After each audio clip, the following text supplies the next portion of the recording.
Hi friends, welcome to my YouTube channel. I hope எல்லோரும் நல்லா இருக்கீங்கன்னு நினைக்கிறேன். இன்றைக்கி பார்த்திங்கன்னா எல்லாருக்கும் பிடிச்ச நம்ம லட்டு தான் செய்ய போகிறோம். அதுக்கு பார்த்திங்கன்னா ஃபஸ்ட்டு பாகு எடுத்துக்கணும். நான் சர்க்கரை எடுத்து ஒரு கப் சர்க்கரையில் ½ டம்ளர் தண்ணி ஊற்றி நான் ஆல்ரெடி பாகு எடுத்து வச்சுட்டேன். இப்போ பார்த்திங்கன்னா பூந்திக்கு தேவைப்படுற அந்த பூந்தி ரெடி பண்ணுறதுக்கான மாவு, கடலை மாவுல செய்வாங்க. ஸோ கடலை மாவு எடுத்துக்கிறேன் நான்.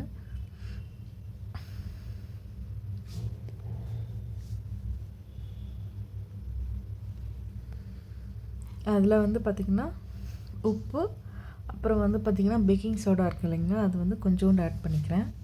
ரொம்ப ஆட் பண்ணக்கூடாது, கொஞ்சோண்டு தான் ஆட் பண்ணணும். இப்போ தண்ணி லைட்டாக ஊற்றி நம்ம மிக்ஸ் பண்ணி எடுத்துக்கலாம். ரொம்ப தண்ணி ஊற்றக்கூடாது, அதுக்குன்னு ரொம்ப கெட்டியாக இருக்கக்கூடாது. நம்ம கரண்டியில் விட்டதும் நல்லா அழகாக குண்டு குண்டாக எண்ணெயில் விழணும். அந்த ஸ்டேஜுக்கு நம்ம மிக்ஸ் பண்ணி எடுத்துக்கணும்.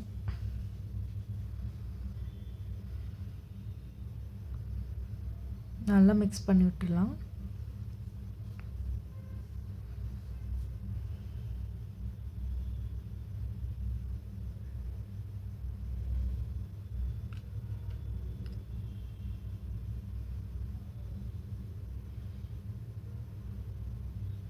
ஸோ இந்த கன்சிஸ்டன்சிக்கு இருந்துச்சுன்னா நம்ம விடும்போது அழகாக ரவுண்டாக எண்ணெயில் விழும்.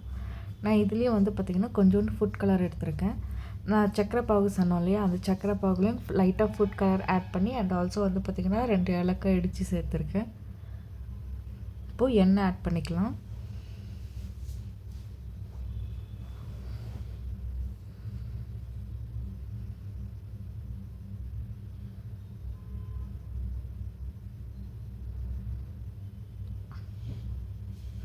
எண்ணெய் நல்லா சூடாகட்டும்.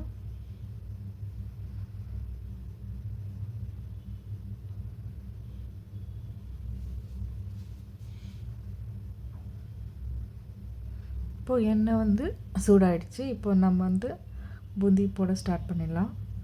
நான் இந்த மாதிரி ஒரு கரண்டி எடுத்திருக்கேன். ஜஸ்ட் நான் விட்டதுமே பார்த்திங்கன்னா உங்களுக்கு அழகாக குண்டு குண்டாக விழுது எண்ணெயில். ஸோ நான் அப்படி தட்டி விட்ட மாதிரி தட்டி விடாதீங்க. அப்படி விட்டுறீங்கனாலே அது அழகாக குண்டு குண்டாக விழும். ஆக்சுவலி நான் தட்டினதுக்கப்புறம் தான் நான் அதுவே பார்த்தேன், அந்த மாதிரி ஒரே இடத்துல நிறைய வந்திருக்கு. ஸோ நீங்கள் ஜஸ்ட் அது போட்டுட்டு நீங்கள் வேறு வேறு பிளேஸில் காமிச்சிங்கன்னா அது நல்லா ஸ்ப்ரெட் ஆகிடும். அதுக்கப்புறம் நான் உடச்சி விட்டது, அது உடஞ்சிருச்சு.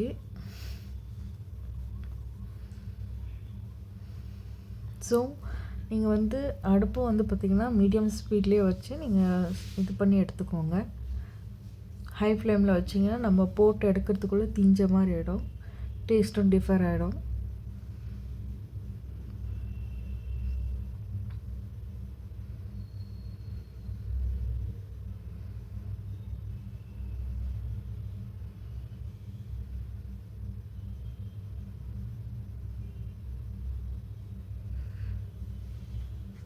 இது கலர் சேஞ்ச் ஆனாலே போதும், அதுவே அது வெந்துடும்.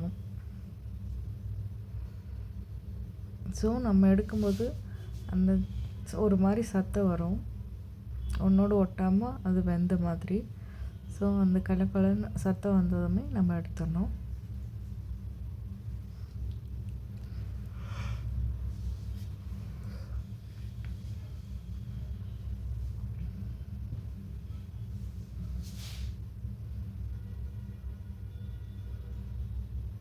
அவ்வளோதான்.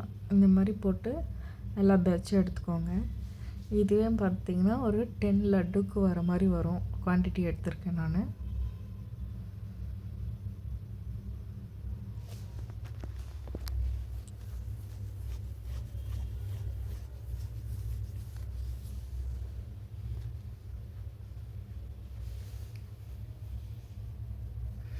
இப்போது நெக்ஸ்ட் பேட்ச் வெட்டிக்கலாம். நமக்கு பூந்தி நல்லா குண்டு குண்டாக இருக்கணும். அப்போ தான் பார்த்திங்கன்னா நமக்கு பிடிக்கும் போதும் அழகாக பிடிக்கிறதுக்கு வரும். அண்ட் ஆல்சோ பார்த்திங்கன்னா அது பார்க்கவும் அழகாக இருக்கும். நான் கொஞ்சோண்டு லெமன் அண்ட் கீ ஆட் பண்ணிக்கிறேன். இப்போ பார்த்திங்கன்னா முந்திரி பருப்பு இருக்கு இல்லைங்களா, காஞ்ச திராட்சை அண்ட் பார்த்திங்கன்னா முந்திரி எடுத்துக்கிறேன். அதோடு ஆட் பண்ணுறதுக்கு. உங்களுக்கு வேணும்னா பம்கின் சீட், குக்கும்பர் சீட் இருந்துச்சுன்னா நீங்கள் அதையும் ஆட் பண்ணிக்கலாம். நான் இன்றைக்கி வந்து பார்த்திங்கன்னா இது மட்டும்தான் ஆட் பண்ண போகிறேன்.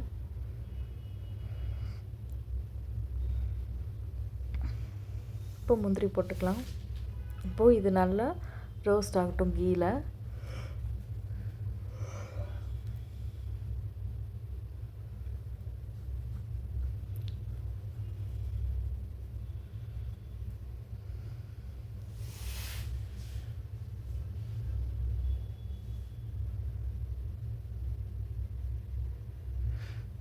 நல்லா இப்போ வந்து ரோஸ்ட் பண்ணி எடுக்கும். இப்போது வந்து திராட்சை ரோஸ்ட் ஆகிடுச்சு, முந்திரி கொஞ்சம் ரோஸ்ட் ஆகட்டும். அது கொஞ்சம் கலர் சேஞ்ச் ஆனதும் நம்ம வந்து எடுத்து வச்சுருக்க பூந்தியில் வந்து மிக்ஸ் பண்ணிவிட்டு அதுக்கப்புறம் பாகில் சேர்த்துடலாம். இப்போ இதில் ஆட் பண்ணிக்கலாம் டைரெக்டாக.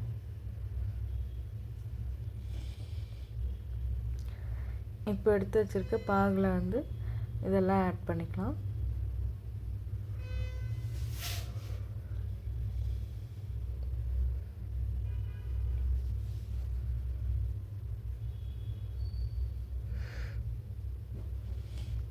ரெண்டுமே வந்து பார்த்திங்கன்னா கொஞ்சோண்டு வதன்னு கொஞ்சம் சூடு இருக்கணும். அப்போ தான் வந்து ரெண்டுமே மிக்ஸ் ஆகும்.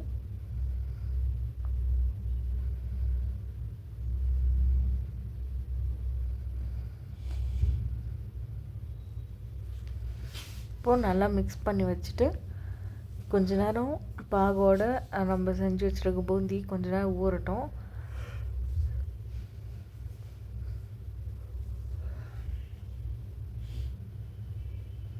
இப்போது இதே மாதிரி வீட்டில் நீங்களும் செஞ்சு பார்த்துட்டு எப்படி இருந்துச்சுன்னு சொல்லுங்கள். தேங்க்யூ ஃபார் வாட்சிங். லட்டு ரெடி.